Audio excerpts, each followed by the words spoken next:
program of study to take? What emerging and trending specializations to opt for? Are you going to have a great job and career after 4 years of study from now?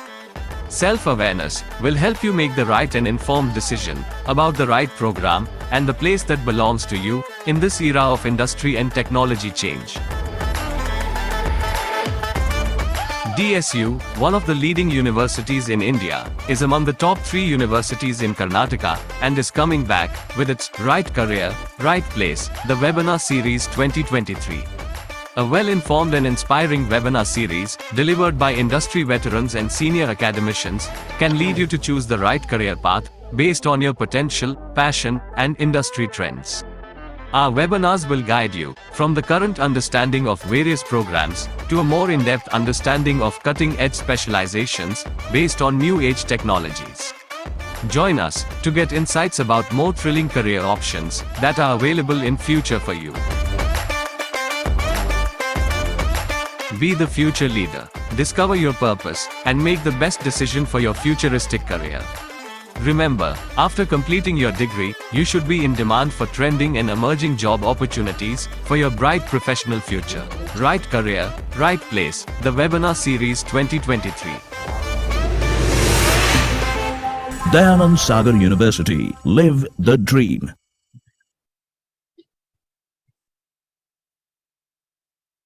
Confused about Welcome to the School of Engineering at Dayanand Sagar University, Main Campus, Harohaldi, Kanakpura Road, Bangalore. A place that values research, innovation, and creativity.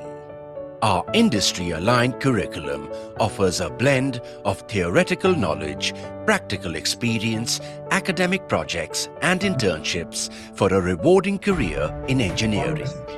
With an interdisciplinary approach, you can explore your interests by selecting open electives.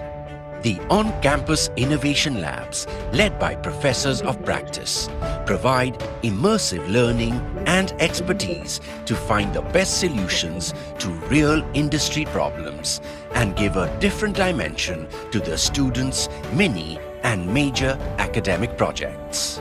Our Center for Entrepreneurship supports startup opportunities and provides a perfect platform to launch your next big idea into successful ventures. We also prepare you for advanced studies in the latest futuristic technologies. Our BTech programs offer the perfect combination of academic rigor and functional experience in this ever-evolving technological landscape of the future. Experience a whole new world of academic excellence in a global environment. Dayanand Sagar University. Live the dream.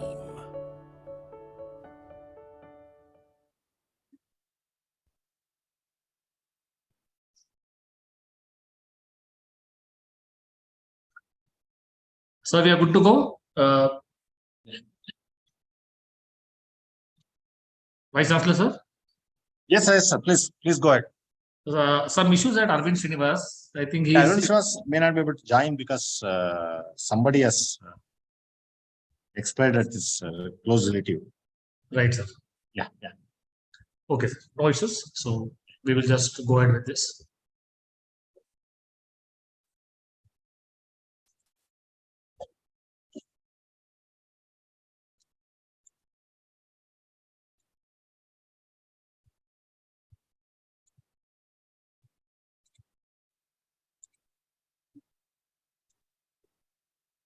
My screen visible, sir?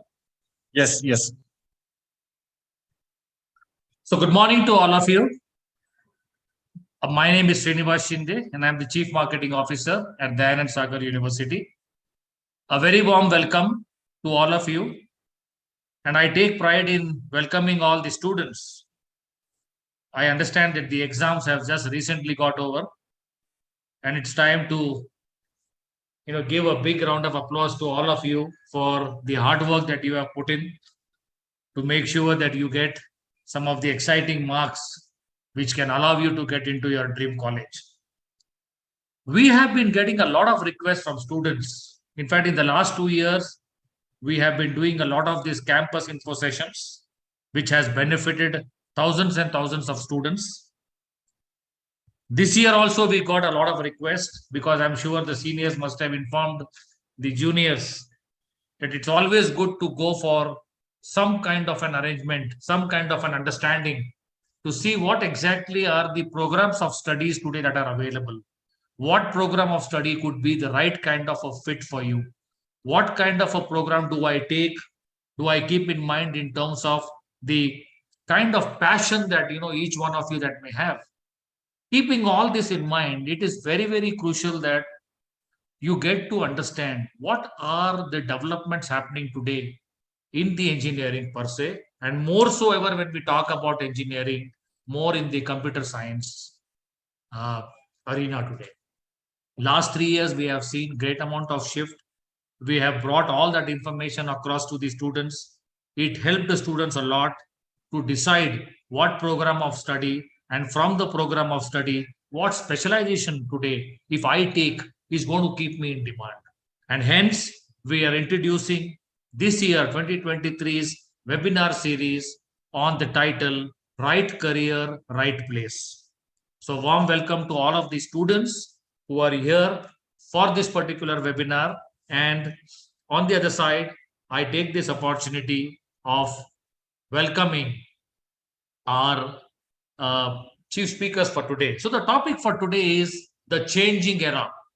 Computer science engineering has taken a new turn, and this is something that all the students need to understand before they take a decision of choosing any college, any university for the program of study with computer science engineering as the majors. So here we are. Before I actually get into and invite the speakers to talk, I would like to take this opportunity of introducing our distinguished speakers for today. Let me start by introducing our speaker number one, Dr. K.N.B. Murthy sir. Sir is the Professor for Computer Science Engineering and the Vice Chancellor at Dayanand Sagar University, Bangalore. Sir has been the former Vice Chancellor for PES University in Bangalore. Sir holds a bachelor's degree in electrical power engineering, a master's degree in electrical engineering from Indian Institute of Science, Bangalore, and a PhD in computer science and engineering from Indian Institute of Technology, Madras. Sir has worked as a research specialist in parallel computing at New Mexico State University, US. Sir is currently a member of Karnataka State Higher Education Council and the Academic Senate member for IIIT Dharwad. Sir, a warm welcome to you. Thank you, Shinde. I also take the opportunity of introducing Mr. Arvind Srinivas, though he is not able to join due to some medical emergencies for which he has to travel. But nevertheless, let me also introduce Mr. Arvind Srinivas so you know the background of people from the industry who are associated with us to give this wonderful guidance to you.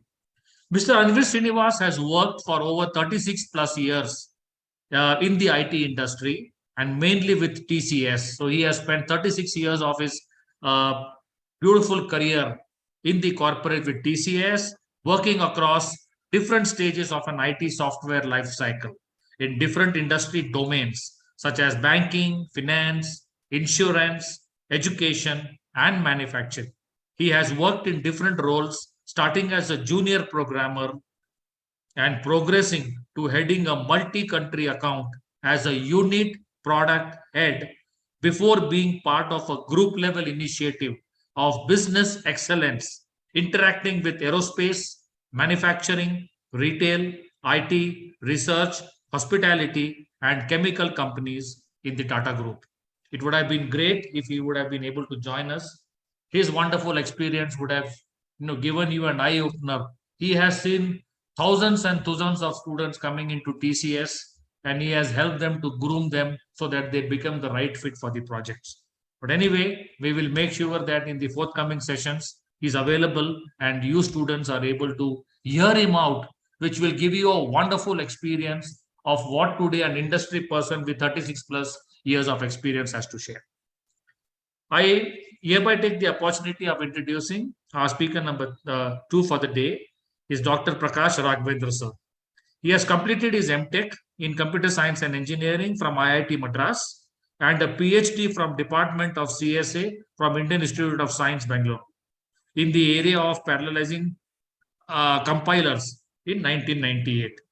Dr. Prakash has worked in the area of operating systems for Hewlett Packard in Bangalore from 1998 to 2007.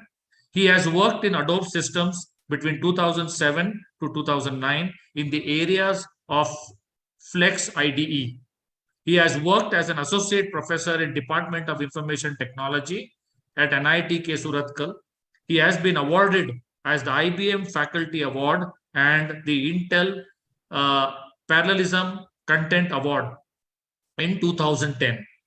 Dr. Prakash is currently working as an architect in AMD Bangalore in the areas of server applications, including DNN for AMD platforms. He has several international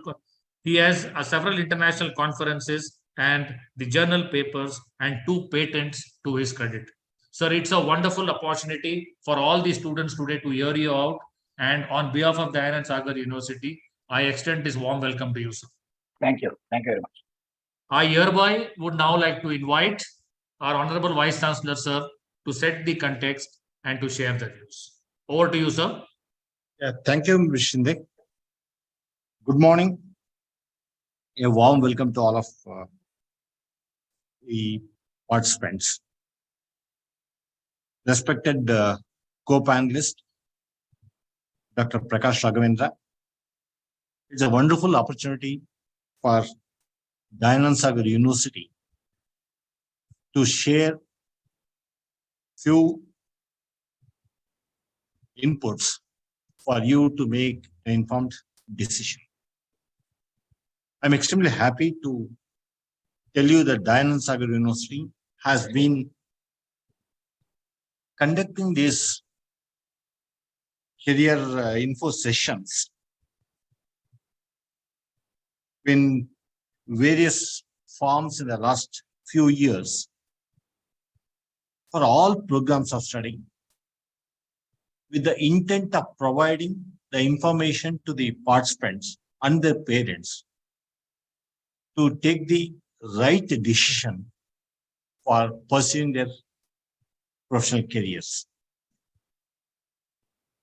I need to compliment the team under Ms. Shinde for organizing this at regular intervals of time. When we talk of making a transition in the careers, it's extremely important for us to understand how things are going to pan out in the years to come. There are 3 or 4 things all of us need to remember. One, which program of study needs to be considered for pursuing the higher studies. Particularly after +2, there are multiple options. Therefore, it's necessary to make a right choice. There are various programs of study. There are programs of study in engineering, several other domains as well. The second that we also need to know, what are the job opportunities that exist for a program of study? That's also equally important. The third aspect is which place or university or institution to pursue the program of study to get the job opportunity available. So these are the 3 major things.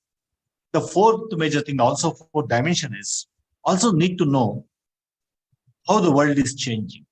What are the changes that happen in the recent times? You're aware there are lots of transformations that are happening, the changes that are happening in all sectors, including the education sector. Therefore, this info session are the right choice and right place would give you the inputs which will be invaluable for you to appropriately decide about a program study. There are three important things that you need to look at as far the paradigm shifts are concerned. One paradigm shift that I see is the education of the past, education of the present, and education of the future. When you talk of education of the past, mostly when I did my engineering long back, about 45 years back.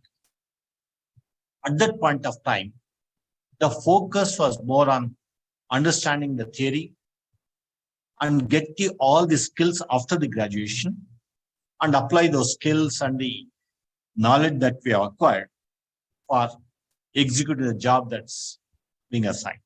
That was the kind of thing that was happening in the past.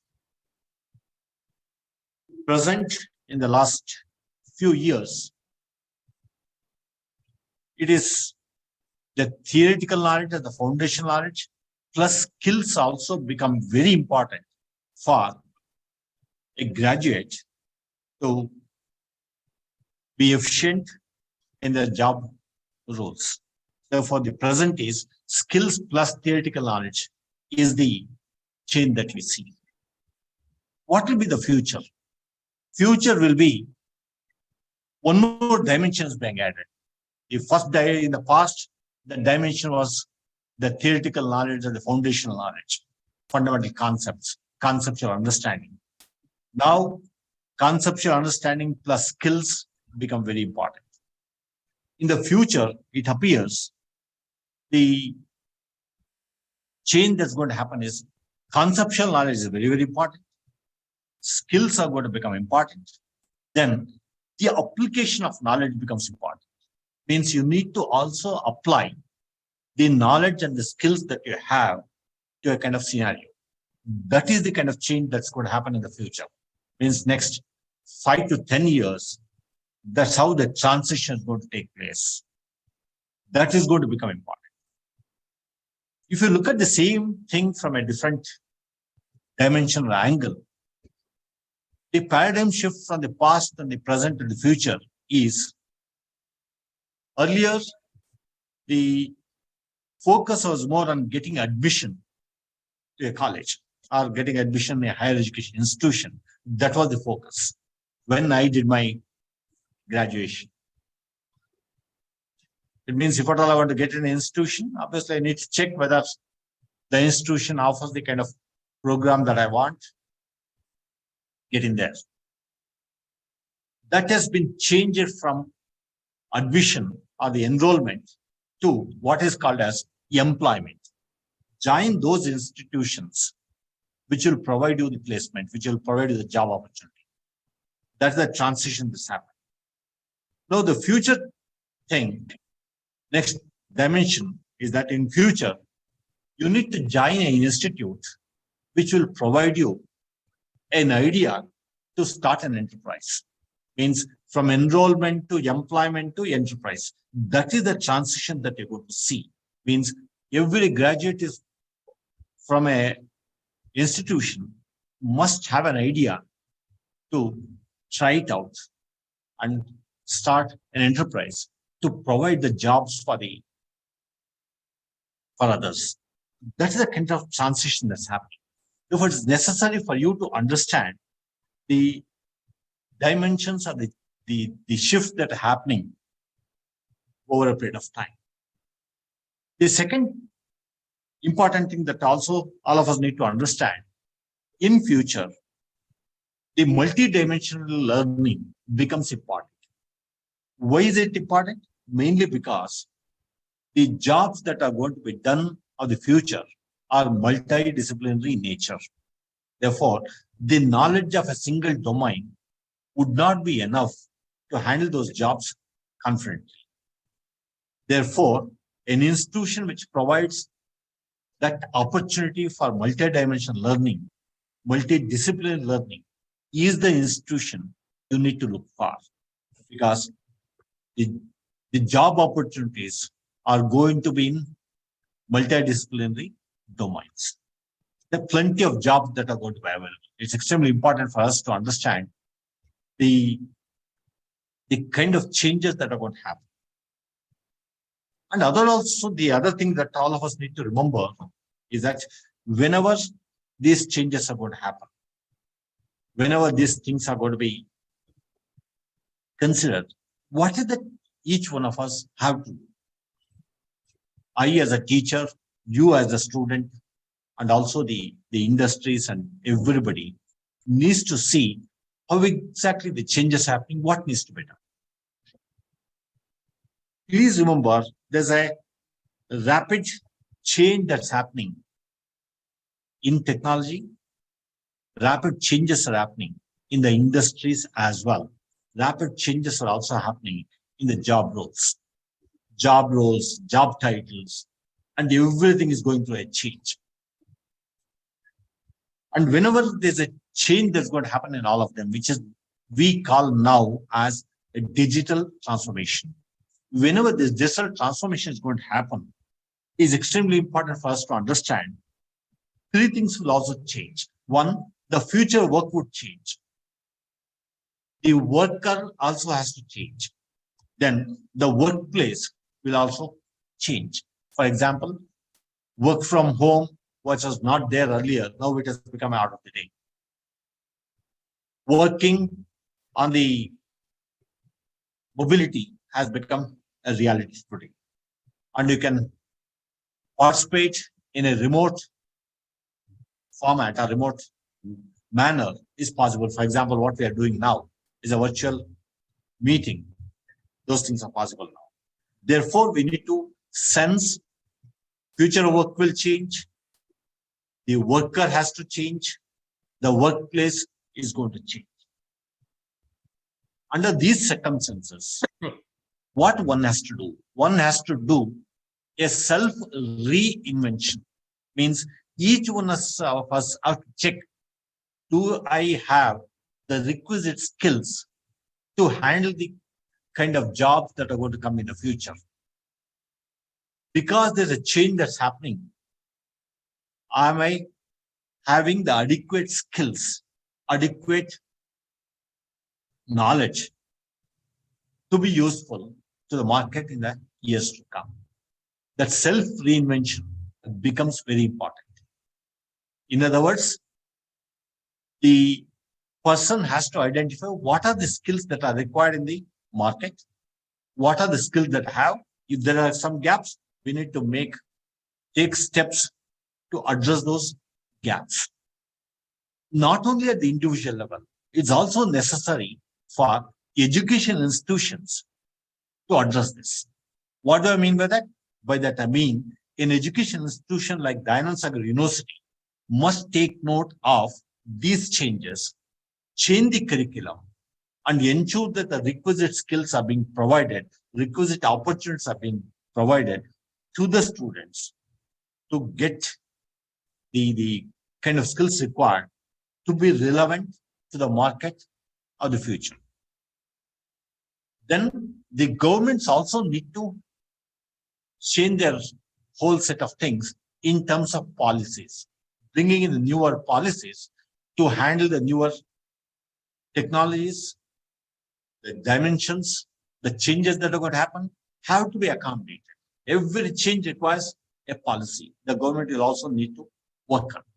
Then the industries also need to change their workflows, their way of functioning, adopt newer technologies. By that I mean, there's a change required at all levels. At the level of the individuals, at the level of the education institutions, at the level of the government, and also at the level of the industries and the organizations where these students are going to join and contribute significantly. And all these things also give one more important input to us. That is, if at all you are going to be relevant in the future, you not only become an expert in what you are doing, and also use every opportunity, learn more than the normal, more than the domain expertise that you have. Try to get this disciplinary, multidisciplinary knowledge so that you will be most sought after in the future. It's also being predicted that in the future, jobs may not be for longer duration. Jobs are going to be for shorter durations. Jobs are going to be in specialized areas. Jobs are going to be plenty. And it also being estimated that the jobs would go from 41 million today to about 385 million. Means right 4.1 crores to several other things. 19 or 38.5 crores kind of jobs are going to be created.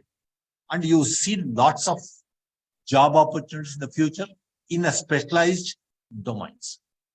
I was also reading an article very recently stating that the chat GPT, the GPT which has come in recently, has also given a lot of opportunities for the jobs. You know, the GPT has revolutionized the entire world by providing lots of opportunities, lots of things. Therefore, it's also necessary for all of us to understand what's happening. How do I make that small transition from where I am today to a new dimension? Therefore, the webinars like this would give you those dimensions. The experts would talk to you. What are the various things that are being looked at in the industry? What are the kind of things that you need to do? I'm sure by the end of this info session, you will have a fair idea. You get a lot more inputs. And I would strongly recommend that you start planning for doing your higher studies, not only in computer science. Also see, you get additional degree apart from computer science. Can you think of a degree in law, computer science and law? A combination would give you enough knowledge in cybersecurity, in the cyber law, where it gives you a lot more opportunities. The kind of opportunities that are going to exist in the future are innumerable. All that all of us have to do is to look at the opportunities, start getting those skills, start working on that, and ensure that we have made a right choice. And most importantly, start developing the passion, start finding out what exactly you like, what you're good at. The degree program, the bachelor's degree program, is the right time for one to decide the direction in which you need to move forward. You need to keep reinventing yourself, the abilities that you have, the direction that you need to pursue. That rechecking a reinvention has to happen regularly. Every semester, every month. See what is that additional thing that you can do. How do you develop a passion in a program study? With these few words, I thank all of you for taking time of your busy schedules to be with us this morning. I request our expert to tell you more about his experience, long-standing experience in the industry and academia, and also having studied in the best institutions of the country, IIT Chennai and IISc, work with the best people in the industry as well as academia. I think Professor Prakash Raghavendra will take over and tell you more about it. And all that I say is, please understand the kind of dimensions that have been indicated in the National Education Policy recently, where the National Education Policy has clearly indicated that the learning has to be in line with the requirements. You need to be relevant. You need to be multidisciplinary. You need to be having the kind of knowledge required to apply the knowledge that you acquired to newer areas so that you are solving the problems of society.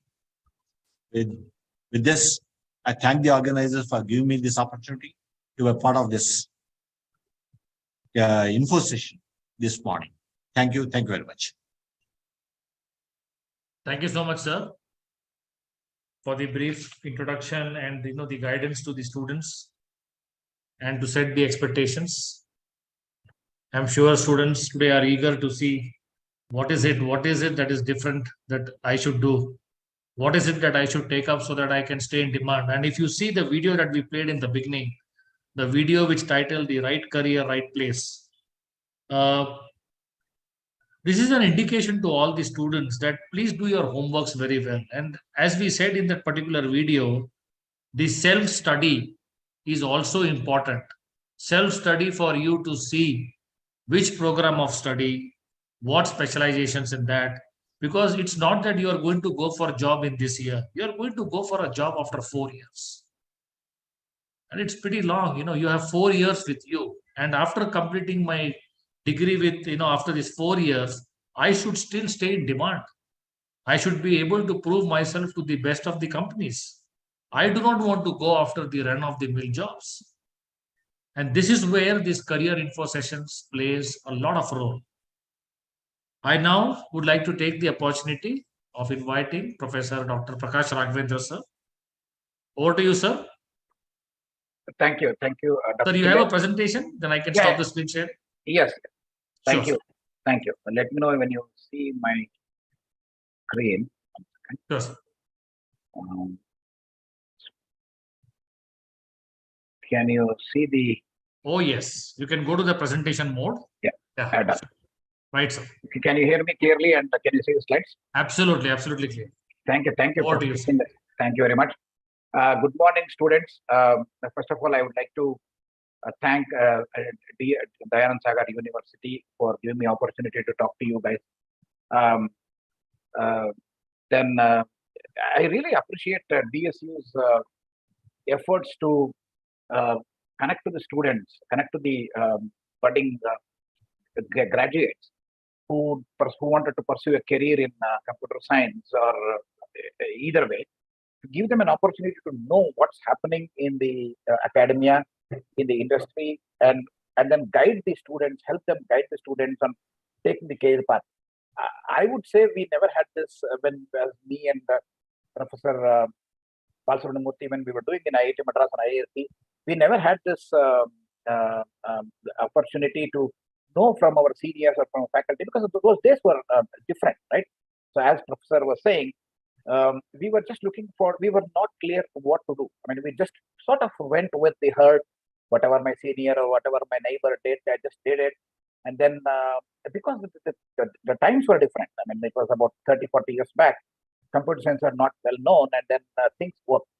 Now, as he said rightly, things have changed a lot. Obviously, any technology or any landscape will change with 30, 40 years, especially with computer science, because things are changing every year, right? The ChatGPT, I saw a question from one of the students here that would ChatGPT change the landscape of jobs, right? So that's the concern, right?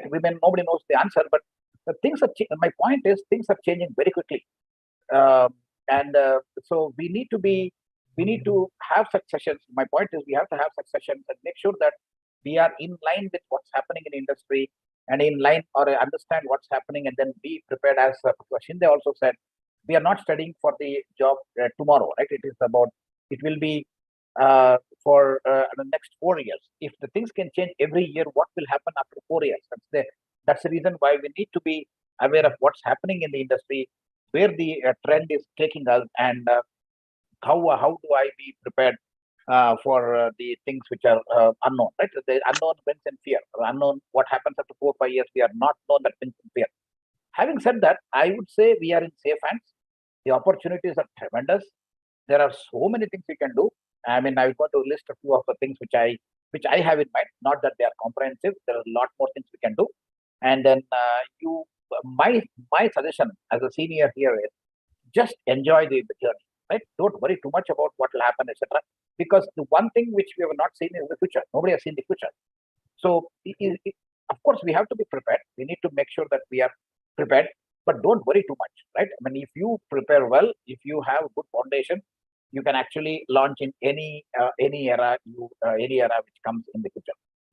With that said, let me go to the next slide, and then let me open it by saying why study computer science, what's changing, or what is new, right? So let me start with my perspective. By the way, whatever I am saying here is nothing to do with my employer or the AMD or HP. It's all my personal opinion, and some of the material obviously is taken from some internet, but the things which I'm going to say are my personal opinion, right? So don't say anything. I mean, I'm not talking for anybody else. Now, why study CSE? To me, computer science and engineering gives a foundation to students on computing, right? Let us put it that way. So computing. So what's computing? Computing can be anything. And computing is the basis for so many things happening today. Without the computers, I think you all agree with me, without we having laptops or your mobile phones or your server, none of the technologies would work today, because most of those things happening, whether it's internet, whether it's the chat GPT, whether it's AI, whether it's machine learning, whether it's robotics, whatever I'm going to talk in the next slide, without the computing, then nothing can happen. So you agree with me, that's the foundation for anything.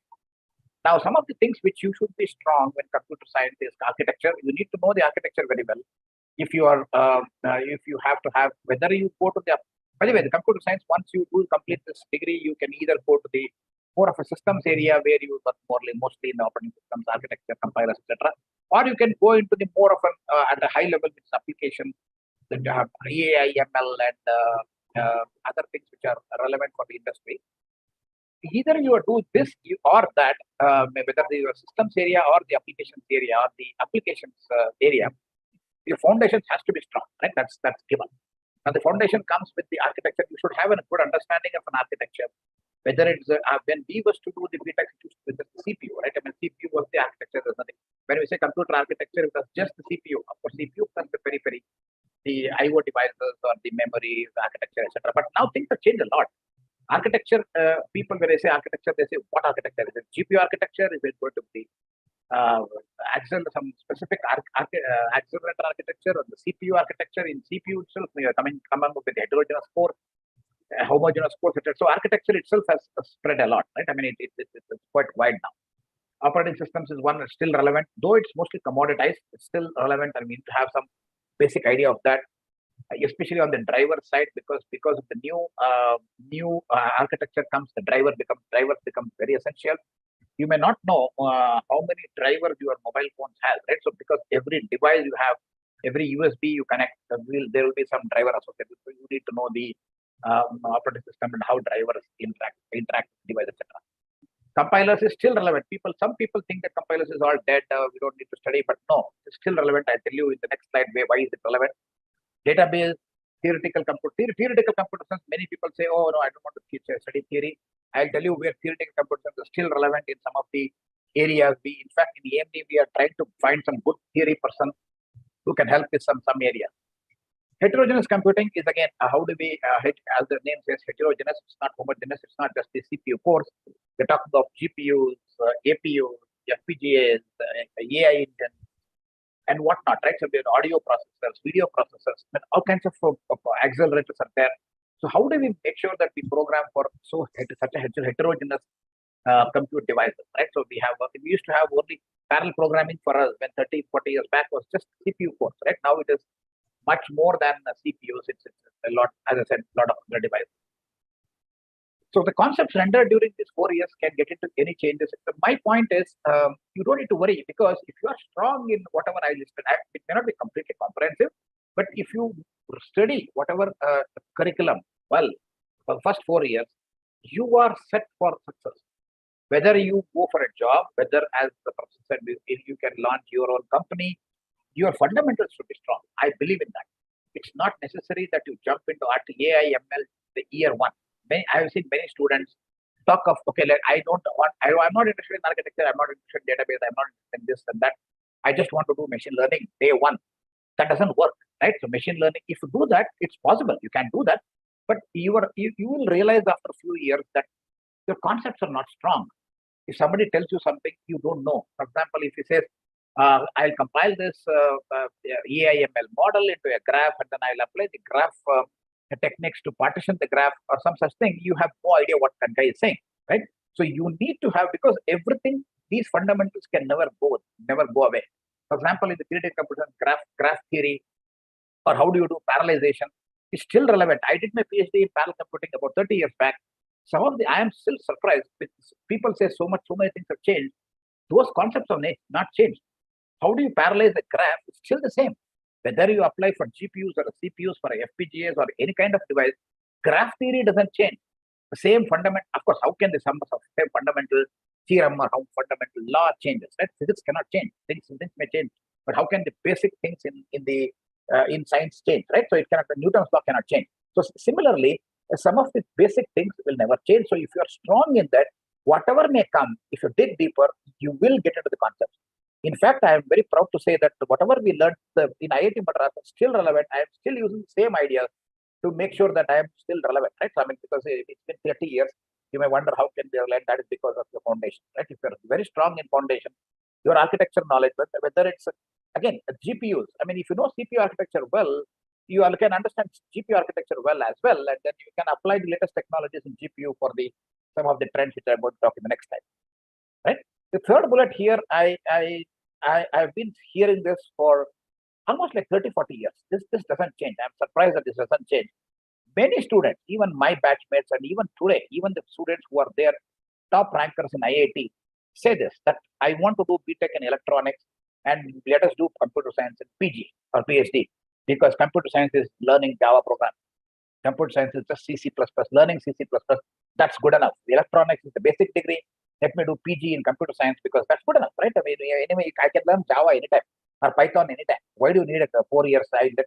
Let me go into the more foundation like electronics or electrical engineering. And then probably that was true 30, 40 years back because computer science was not evolved as its own degree. But I'm 100% certain that it's no longer true. In fact, CSE is more than a UG degree because you can see that we have several universities have opened new degrees called AI, BTech in AI, BTech in IT, BTech in IS, BTech in IoT. I heard that some institute has BTech in IoT. So why is it super specialization at BTech level? Because you can't teach everything that computer science in 4 years in these areas, right? So AI is the one just elective. People think that we can have a separate stream as AI. Why? Because computer science has outgrown its important and outgrown its system. Now, at this era, if you think that, okay, I will study electronics in UG and do PG in CSE, I don't think it's a good concept. It's a flawed concept. If you really want to do electronics, focus on electronics. I'm not saying there's anything wrong in that. You do PG electronics, you do a PhD in electronics, you pursue your career there. Don't think that this will give a better job prospects, but that's a flawed argument. Finally, job opportunities are significantly high with CSE. I mean, it's growing every year. I can quote some numbers, but you don't need to worry. I think it will go up significantly next year. I just mentioned 2 areas. AI, ML, as you know, it's ever growing. I'm amazed with every time, whenever my executives say, they always add one more zero to AI, the market share, right? So last year they were saying 200 billion. This time they're saying 300 billion. Next year they'll say 400 billion. In fact, now I realize that nobody has an idea, right? How much $1 billion that AIML will bring? No one has an idea. Just to be safe, they are multiply by 10 and give the number in the slide because nobody can prove them wrong. And then we are almost certain that it's true. Hundreds of billions are being, that Facebooks and Meta or Google or Microsoft is pumping money into this area. So people think there is a huge potential there. So that's one. VR, virtual reality, I'll talk about that. And basic optimization core technologies like compilers are still relevant. People think that it's all about Python. No. If somebody writes Python code, somebody has to optimize it into CPUs and GPUs. Who is going to do it, right? It cannot be completely automated. ChatGPT, as Professor was saying, yeah, it can do, but I don't think it replaces a human being, right? So Ninja programmer, somebody who can optimize it for our CPUs or GPUs, it's still relevant. I don't think that goes away. So if you're interested in that, still compilers are relevant. How do you optimize it for a GPU, or how do you compile it for a FPGA? It's still relevant. Okay, so with that background, with that a couple of thoughts which I wanted to say, I'll just take some trends. Again, this is taken from some article which I read recently, but this is again may not be comprehensive. You can, it's mostly correct, but this is more areas. But who has seen the future? As Professor rightly said, after 4 years you will get your degree, but things would have changed because these trends change every year. But this gives you some idea of makes you comfortable that okay, I am in the right path. I should be able to, but nobody knows what will happen after 4 years. Right? It's very, 4 years is a pretty long time. But my point is, if you're strong in this foundation, and if you know this is the trend, that's good enough for you. Don't worry, just study well. Okay, let me go through some of the trends which I see. And more importantly, it's not just the trend. More importantly, I have highlighted in yellow what are the foundations which connect to the trend, right? So it is not just the hype, the foundations are also important, is what my point is. The first one, AI and ML, I think there's no debate there. That's a top trend last decade from 2012 onwards. In fact, 2012 was a trend setter. I mean, 2008, 2009, it's the first time when CNN was invented. It's not really invented, but that's when the things became more applicable. And from then, 10 years, things have dramatically changed. 10 years, it's maybe 10x. It's changed 10x. The number of the business opportunities created is 10x. Number of the verticals, healthcare, finance, various HPC, wherever, even HPCs are adopting the AI and machine learning tech. So it's difficult. Instead of listing the domains where ML and AI is applicable, in fact, we should start listing the areas which is not applying AI ML techniques. I don't see any area where it's engineering area where they are not applying this AI ML. So that's been the impact of AI and ML last 10 years. So computer vision NLP is one, and predictive and generative AI is another. So these are the two top trends. As you can see, the company like AMD, which is a hardware company, where people here have no idea about AI. I mean, we have some idea, but we are really not artificial intelligence, machine data science experts. Even AMD is talking so much about AI ML. Every meeting I go into, they talk about predictive and generative AI. What is it? What is ChatGPT? So the amount of buzz it has created is amazing, right? So let us talk about the trends, the skills. The data science is one skill that you will learn at the elective. Now, to me, my favorite is heterogeneous computing. More and more AI comes, people don't realize the programming for heterogeneous computing is, to me, top number one, because somebody has to program in C++ to optimize it for this thing, for this device, right? So various things like a TPU, APU, GPU, or NPU, whatever. I mean, so many processing units have come. How do you program them? It's very easy to design those devices, but how do you program? Programming is becomes a difficult, right? So mass programmability is a difficult thing. So it's not just one person the world program. It has to be everybody's program. So that's a heterogeneous computing program becomes the next important thing. Compilers is relevant. That's why I said compilers don't think it's relevant. Irrelevant now. It's compilers are relevant. And drivers are relevant for these devices because drivers act as a conduit for CPU to communicate, because CPU is the king today. Whatever it is, Linux kernel boots on CPU, it has to have a CPU, and then CPU actually loads into the other devices, so the driver becomes very important.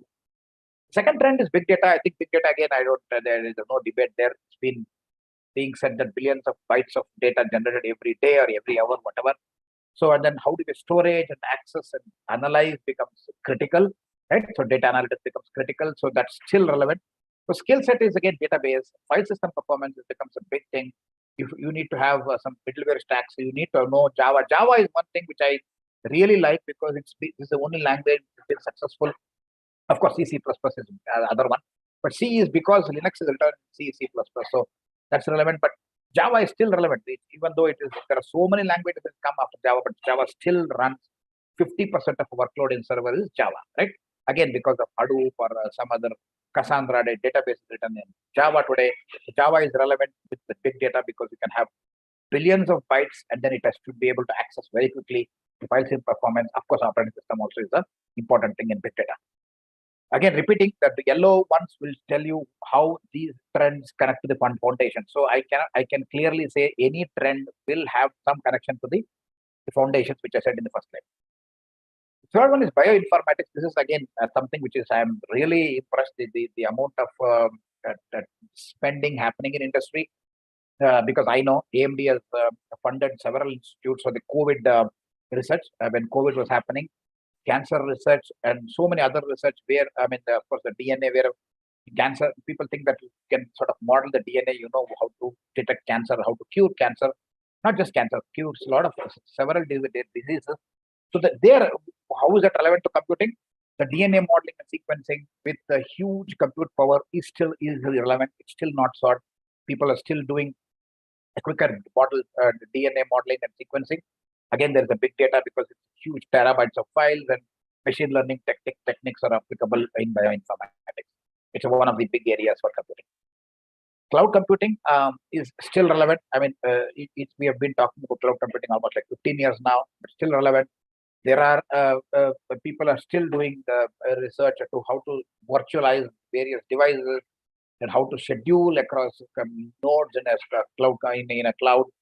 And the deep OS concepts are still relevant. So the OS concepts like how do you virtualize? Virtualization is again goes into the deep kernel areas. How do you virtualize as IO or as a disk or now they're thinking of how to virtualize a big GPU, right? So how do you virtualize a GPU? Of course, CPU has been virtualized. How do you virtualize some of the AI specific accelerators, etc.? Those are all become the foundation of cloud computing. Cloud computing is cloud computing is one area, but how do you build a cloud is again another area. The fourth one or fifth one is cyber security. Again, it's very important. Now, more and more devices are connected. More we connect, there are hackers. Somewhere I read that hacking is happening every 40 seconds. A successful app, actually, say successful hacking happens every 40 seconds. Some hacker will be able to hack some node somewhere in the world within 40, the average 40 seconds. So, which means that it becomes more relevant, more devices connected to the network. We need to be careful with hacking. So cyber security is always a area, and I think it will nowadays people are there are training given even for the hardware designers to go through trainings in the cyber security to make sure that even hardware is designed to make sure that it cannot be hacked, right? So that's the level of importance in even AMD gives in cyber security. New algorithms that keep coming, 128-bit security, 256-bit cyber security, etc. So what are the skills relevant? Deep math skills. People who are interested in really mathematics, right? The crypto is mostly mathematics. The first algorithm which came is actually a mathematician. He doesn't know anything computer science. Came up with this private public key. He's a mathematician. He came up with this very nice, simple math principle where you can encode and send the encoder without giving the private key, the public key. He can actually encrypt, etc. So that has been a lot of algorithms, new algorithms have developed, and then to implement that. That's why theoretical computer science. That's what I was saying. The first slide. Theoretical computer science is still relevant. In fact, in AMD, we do. There's no one who knows theory now, right? Everybody wants to do machine learning, right? Read Python. But my unfortunate sad story is there may be some good students who are really interested in theory, but unfortunately, because of herd mentality, everybody wants to get some good job in Meta or some Google. They would like to do something in machine learning and join. It's a wrong trend. If you are really interested, if you're interested, it's fine. Otherwise, if you're interested in theory, there are opportunities. That's what I wanted to make sure that there are opportunities even there. Architecture, again, the optimization for devices, this crypto algorithms, how to optimize for the given architecture, again, is one of the trend, one of the need of the in the industry. The next one is the IoT. We have been talking about IoT, Internet of Things, where people are saying, and it's happening, as you can see, the smart homes about 10 years back I was amazed when I read an article of smart homes about 10 years back. Somewhere in the US, we had the smartphones where you can, over the mobile phone, you can actually switch off or switch on, you open your fridge, right? It's reality now, right? So most of the Bangalore homes also have all this connected. They are said that some more than some 20, 15, 20 billion devices are connected, etc. So the real time, so what are the skills required here? Networking of yours, real time data processing, analysis, embedded devices. Embedded devices is making a big money because Internet of Things, 15 billion devices has to be there. Those has to be small devices which should have a small memory, some 1 or 2 cores. There has to have a GPU to care. So if it is a camera, it should process some minimal processing, and you should have a very low power, right? 2 or 3 watts, so that you can put it on a wall, and then it should not need much of power. So the embedded device, design of embedded device, and it has to have some small RTOS running on that device. Those becomes a skill set in knowing about real-time operating systems, small embedded operating systems, networking, etc. The next one is important. I'm surprised that it's also listed as one of the areas if you're interested. Quantum computing. This is again coming back. I can see in AMD there is a trend where we are looking at quantum computing. I know you may know that IBM has spent a lot of energy there, invested a lot. People believe that it may take some time, but maybe when it should be relevant for you guys because you are coming to the industry now. Maybe in your lifetime, quantum computing may become something which is it's a viable alternative to their current computing. Just to give an idea, the QU bits, which are now today we have the bits as 0 or 1, right? I mean, it can store 0 or 1, nothing in between. People think that QU bits, if it is not just 0 or 1, it can be any floating point range from 0 and 1, that is QA bits. It can give infinite possible numbers, and that can make it for faster compute because you don't need 0 or 1, it can be anything. So can compute thousands of times faster than traditional computers, and that can actually solve a lot of problems, including the power consumption. Right? So that's, of course, it's still research state, but there's a lot of promise there. Right? So and then now people are already working on algorithms for quantum computing. The algorithms are quite different from the way we compute. That's something which is somebody who is looking forward could be one of this. This is another area where you need. Again, the algorithms are same, right? Parallel algorithms would apply here also. If you are good in algorithms, if you are good in graph theory, but I'm stressing this graph theory or the basic algorithms because whenever I interview students, they've forgotten everything about algorithms, right? They always say, I know Java, I know Python, or I know machine learning, nothing else. I mean, that's a very bad thing. You should know graph theory well, you should know the basics of algorithms, right? So that's relevant even for quantum computing. Virtual reality is the last one which I want to touch upon. Virtual reality is again, it's been there for about 10 years now. Oculus VR set, I think who has not heard of Oculus? Oculus is a company which started with virtual reality. Many temples or many places, tourist spots have Oculus VR set where you can sit there and look at the whole the palace, or you can, as you walk in, you will get all the details about the whatever you are seeing, etc. And the metaverse is something, so a lot of promise from Meta, which is supposed to have, it's going to change the way we do the meetings, change the way we do see things. And what is relevant skills required? Graphics, right? The graphics is the main thing there. GPU programming. How do we make sure that it will have the virtual? One of the challenges why virtual reality is really not taking off is because of the power it needs. It needs some big GPUs, which need some hundreds or maybe thousands of watts, right? How do we put the thousands of watts in your head? That's been a challenge. So people need to design GPUs which which can take a lesser power, maybe less than 100 watts. That's been a challenge. Otherwise, there are GPUs which are less than 100 watts, but that wouldn't work for virtual reality. Right? That's a problem. So that's a challenge. But I think sometime it will take off. Then things will be much. I think if you are very good in GPU programming, that's one thing which will take off. Okay. In conclusion, I would say CS is more relevant than anything in the past. More than electronics. Don't do the mistake of going to electronics. If you are interested in one of these areas, if you are really interested in electronics, I'm not saying electronics also is a booming area. The CMOS technology, the VLSI technology, nanotechnology like 2nm, 3nm is still relevant. I'm not saying I am from AMD. Our core business is, of course, VLSI, right? So we make tons of money, right? Whatever I'm saying, there is a hardware angle. So we need people who design good hardware also, right?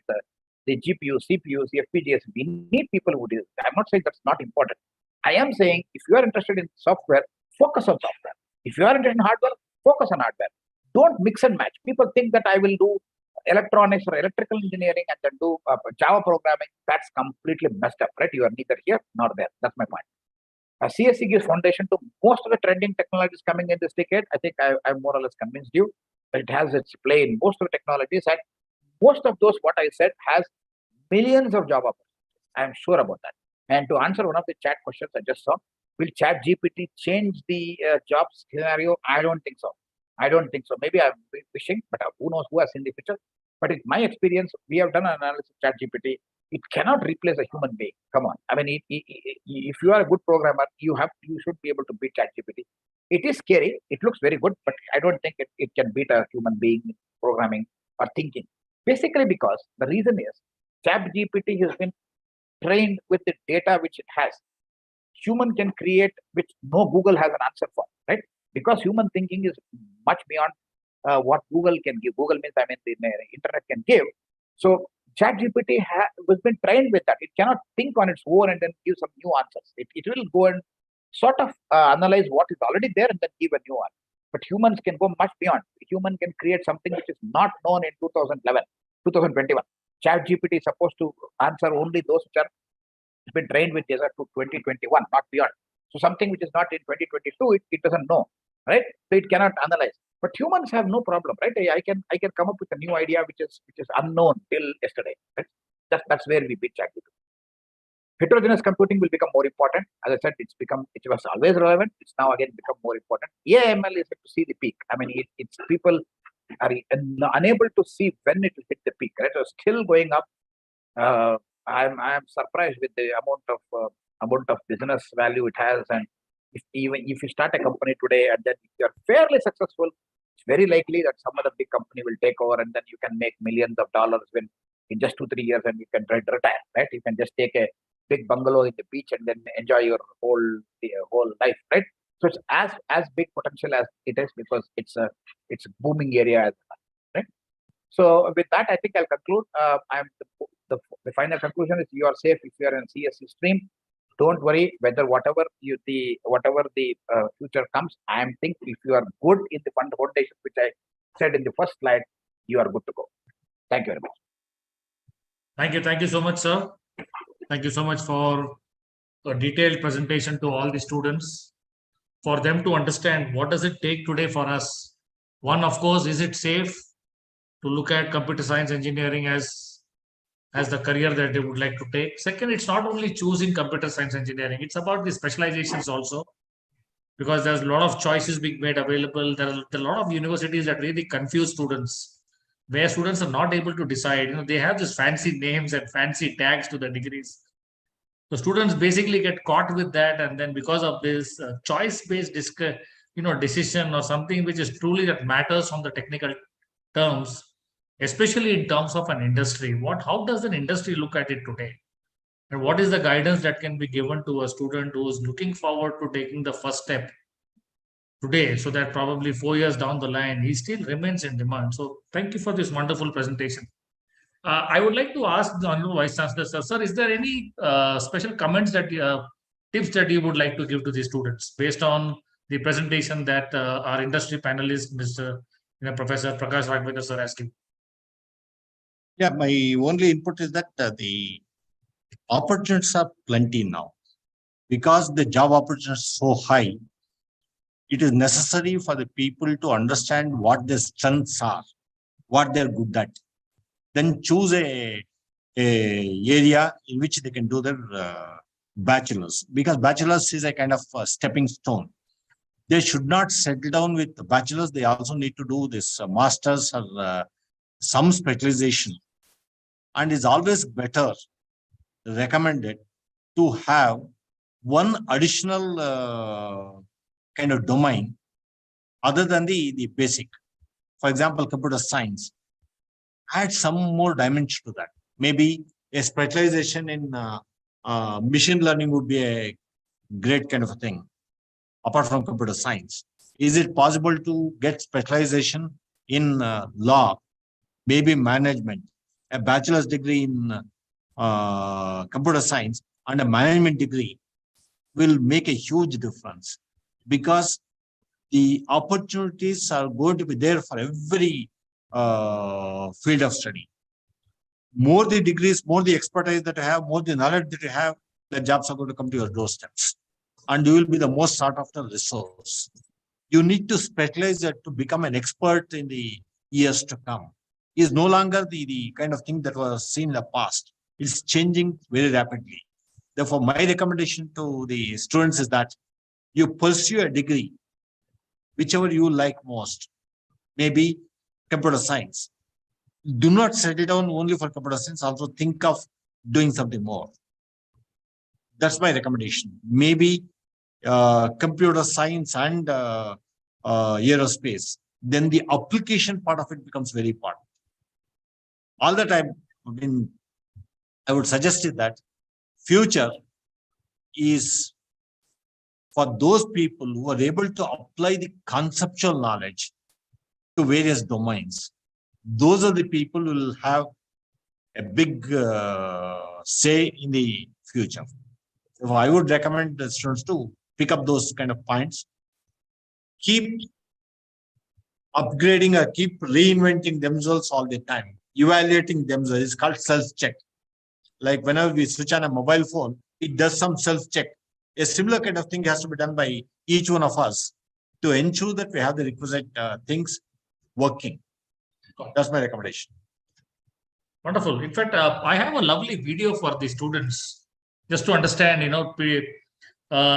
We have some very very unique labs that have been set up by the companies, and this will give a fair idea to students. When you are today going to select your campus, it is better to understand what kind of labs have been established today in the kind of institution that you would like to go. It is very very crucial. It's not just about the computer labs. When we talk about industry sponsored labs, we talk about the opportunity that is going to be made available to students when it comes to entrepreneurship development, your projects in the final year or your mini projects, your major projects. These are very, very important topics in your 4 years.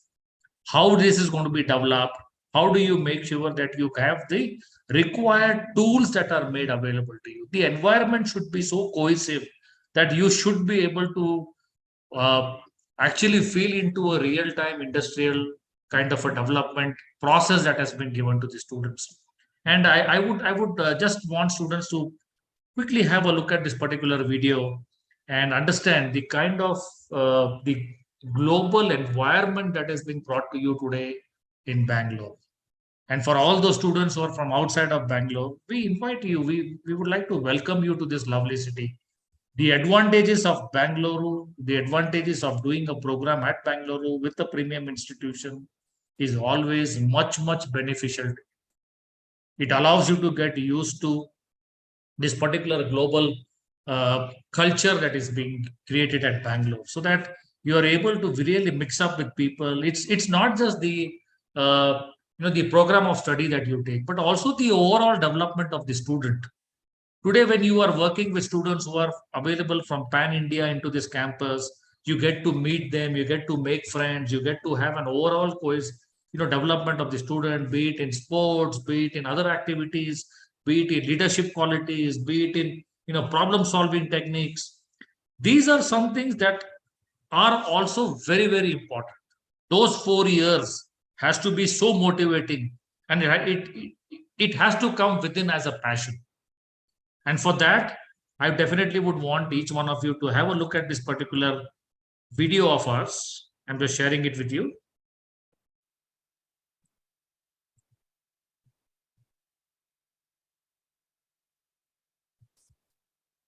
Welcome to the School of Engineering at Dayanand Sagar University, main campus, Harohaldi, Kanakpura Road, Bangalore. A place that values research, innovation, and creativity. Our industry-aligned curriculum offers a blend of theoretical knowledge, practical experience, academic projects, and internships for a rewarding career in engineering. With an interdisciplinary approach, you can explore your interests by selecting open electives. The on-campus innovation labs, led by professors of practice, provide immersive learning and expertise to find the best solutions to real industry problems and give a different dimension to the students' mini and major academic projects. Our Center for Entrepreneurship supports startup opportunities and provides a perfect platform to launch your next big idea into successful ventures. We also prepare you for advanced studies in the latest futuristic technologies. Our BTech programs offer the perfect combination of academic rigor and functional experience in this ever-evolving technological landscape of the future. Experience a whole new world of academic excellence in a global environment. Dayanand Sagar University. Live the dream. Now, we had close to about 25 questions while the eminent speakers were giving the details about the area of studies and the specializations. We had more than about 20-25 questions. And I saw that many of the questions were related to the entrance examinations at the Anand Sagar University. Many of them were inquiring about the scholarship that could be made available with their JE scores. So here it is. Here is the answer to all of this. First, in case if you have not got a good score with your JE, you could definitely register for the Dayanand Sagar scholarship admission test. Let me tell you, on whatever is the fees that you will be seeing on our website, the scholarship goes to an excess of close to 75,000 rupees and above. So, and this is only a per year fees. So I would definitely want the students, one, to register at our website at dsu.edu.in/DSAT. Second, the dates. The first set of dates has been announced, which is on 8th and 9th of April. You could choose any one day from this, for which you can go to the website, register for DSET. You will get these 2 dates. You can select the date and you can pay up the application fees. And somebody from our team will get in touch with you. And this is under the home-based proctored test. So from your home, you will be able to take up this particular test. And in a span of about 3 days post you giving the test, we will be able to announce the results for the scholarship test. So I would request all the students to log into the dsu.edu.in website /DSET and register for this particular examination. And we would be happy to welcome you for this academic session. Academic session would predominantly close to about August is where we intend to start it. But then by that time, there's a lot of formalities that has to be completed, and we would be happy to welcome you. Just to let you know, what are the programs that we are offering under the BTech? What are the specializations that we are offering under the BTech program? So we have a BTech in computer science engineering. You could take a plain BTech in computer science engineering. You also have the option of getting into a BTech in computer science engineering with AI and ML as the specialization as your major. You could also look at data science as another program. So we have a computer science engineering with specialization in data science. We also have a computer science engineering program with specialization in cyber security. For people who would like to do something different, we have a computer science and technology, a BTech in computer science and technology with a specialization in cloud technology and DevOps.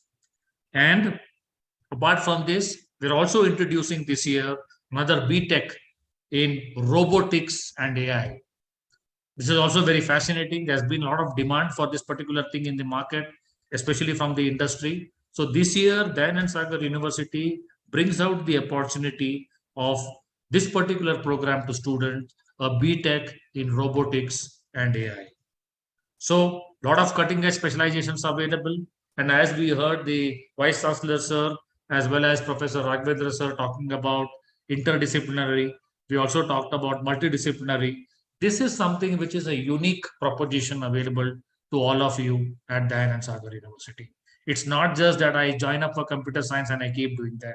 You could anytime opt in for a specialization, or you could look at a multidisciplinary approach, which will make you much more vulnerable for the requirement today that the industry is looking. How different you can be, how best you can be, is something that is made possible to you from this particular university. So here we are with this.